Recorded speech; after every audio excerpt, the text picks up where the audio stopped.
Hello students, welcome to GRD classes. तो आज के इस लेक्चर में मैं स्टार्ट करूंगा हाइगन्स प्रिंसिपल। तो हाइगन्स प्रिंसिपल क्या होता है?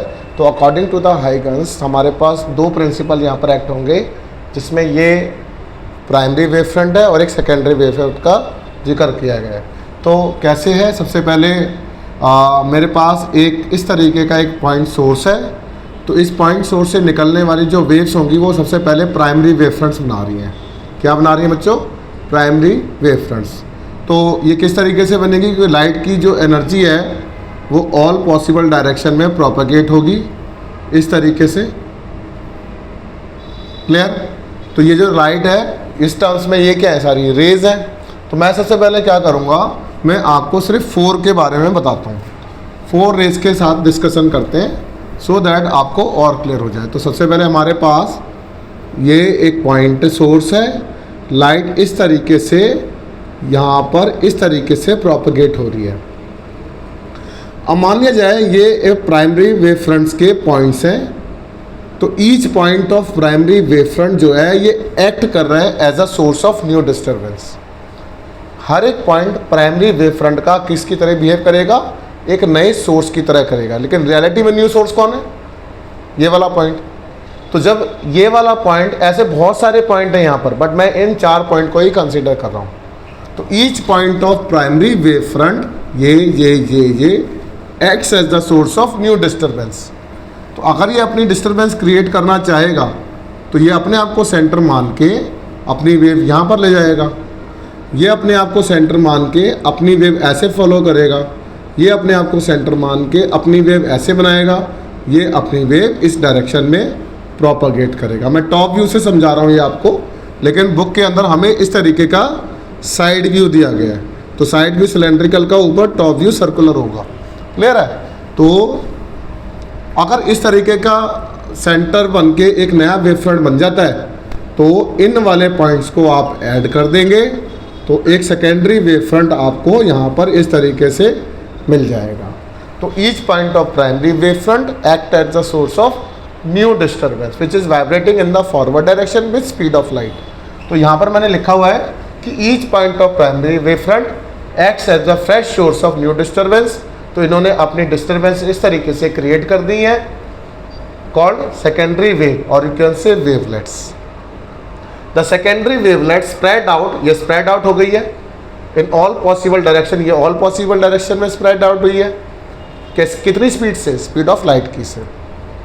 अब कहते हैं कि जो टेंजेंट ड्रॉ करेंगे किसी भी प्राइमरी वेव फ्रंट पर, दोबारा देखेंगे, अगर ये इस तरीके का कोई एक प्राइमरी वेव फ्रंट है तो अगर आप यहाँ पर इस तरीके का टेंजेंट ड्रॉ कर दें, यहाँ पर कर दें इस तरीके का, यहाँ पर इस तरीके से कर दें, मान लिया जाए और भी इस तरीके से थे, तो हर एक पॉइंट पर आपने क्या ड्रॉ कर दिया?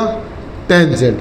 तो कहता है the tangent drawn on the primary wave front gives us the secondary wavelet. अच्छा, जब ये आगे की तरफ जाएगा सेम इस तरीके से यहाँ पर भी बन जाएगा, यहाँ पर भी बन जाएगा, यहाँ पर भी बन जाएगा। तो ये सारे टेंजेंट ड्रॉ होके बहुत ही स्मॉल पार्टिकल्स के टर्म्स में ये टेंजेंट ड्रॉ कर रहे हैं। तो the new wave front at any later time is given by the forward envelope that is called tangential surface in the forward direction of the secondary wavelet at that time.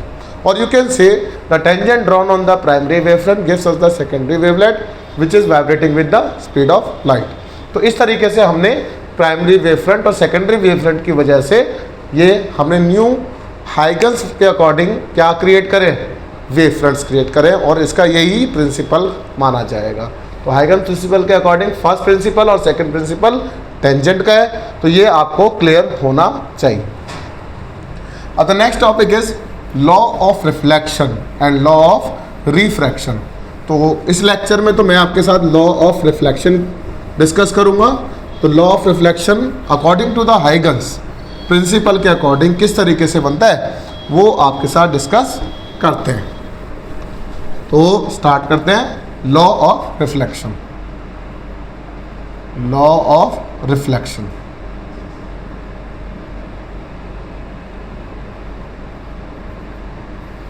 तो law of reflection में बच्चों सबसे पहले ये एक plane surface है, किसी infinite source से ये प्लेन वेव फ्रंट्स इस तरीके से आ रही हैं, इनको क्या बोला जाएगा बच्चों? Incident plane wave front.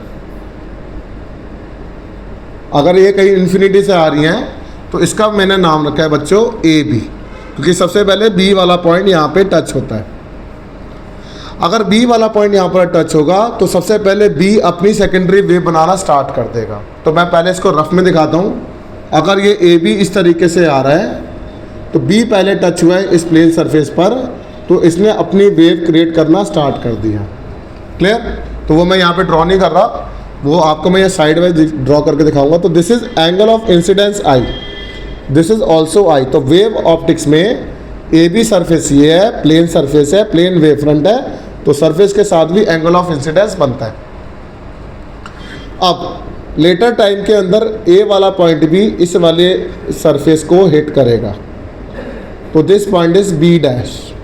क्या बनेगा बच्चों? ये बी डैश। तो जब ये बी डैश यहाँ पर टच होगा तो मतलब ये वाला पॉइंट यहाँ टच होगा, तो बी डैश भी अपनी वेव फ्रंट से आगे बनाएगा।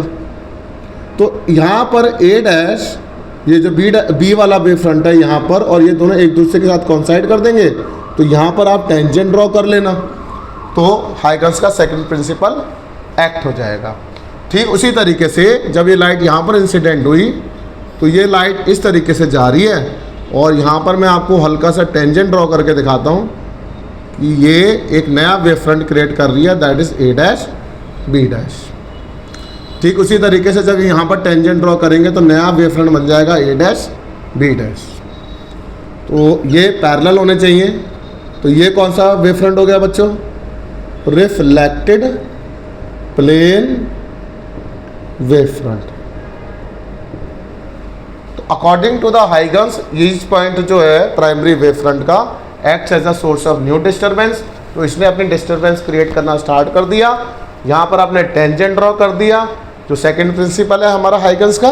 तो इस तरीके से एक नया वेव फ्रंट क्रिएट हो गया, that is A dash B dash. याद रखना कि ये यहाँ पर एंगल 90 है, ये वाला एंगल भी 90 है। तो मुझे दो ट्रायंगल नज़र आ रहे हैं। तो ये जो दो ट्रायंगल है बी ए बी डैश, तो in triangle B A B dash and triangle B dash A dash B, B dash A dash B, इसमें दोनों में B B dash equals to B B dash है। क्या है बच्चों? ये कॉमन है दोनों ट्रायंगल का। क्लियर? अब ए से लेकर बी डैश तक का जो टाइम है वही बी से लेकर ए डैश तक का टाइम है, और ये स्पीड ऑफ लाइट से ट्रेवल करते हैं। तो कहता है कि ए से लेकर बी डैश का जो टाइम है वही बी से लेकर ए डैश का टाइम है। तो टाइम यहाँ से जो डिस्टेंस लगा है वो डिस्टेंस होता है speed into time, speed into time. Time कितना लगा है? Delta T. अब तीसरा पॉइंट है कि ये वाला एंगल और ए डैश 90 है, तो यहाँ पर लिख सकते हैं कि ए से लेकर बी डैश, अच्छा ये वाला पॉइंट तो हो गया ना। अब मैं लिख सकता हूं बी ए बी डैश किसकी बराबर है बच्चों? B dash A dash B. कितना है बच्चों? ये 90 डिग्री का एंगल है। तो this implies triangle B A B dash किसकी बराबर हो जाएगा? A B dash A dash B. अगर ऐसा समझ में आता है तो angle B A B dash equals to angle B dash A dash B हो जाएगा। और यहाँ पर हम क्या कर सकते हैं? ये एंगल आई है, तो ये वाला एंगल कितना हो जाएगा? आर हो जाएगा। तो एंगल आई किसके बराबर हो जाएगा? Angle of R. तो अगर यहाँ पर समझ में आता है तो इस वाले पॉइंट के अंदर मैं यहाँ पर रिप्लेस करके दोबारा लिख रहा हूँ कि A B B dash equals to angle A dash B. This implies angle I equals to angle R, क्योंकि ये वाला एंगल आर है, ये एंगल आई है। तो इस तरीके से हमने लॉ ऑफ रिफ्लेक्शन को हाइगन्स के अकॉर्डिंग प्रूफ किया है। तो आई रिक्वेस्ट इसको 4 से 5 बार लिख कर प्रैक्टिस करेंगे। पेपर में पूछे जाने वाला बहुत इंपॉर्टेंट टॉपिक है। हाइगन्स के प्रिंसिपल याद करने। Thank you very much.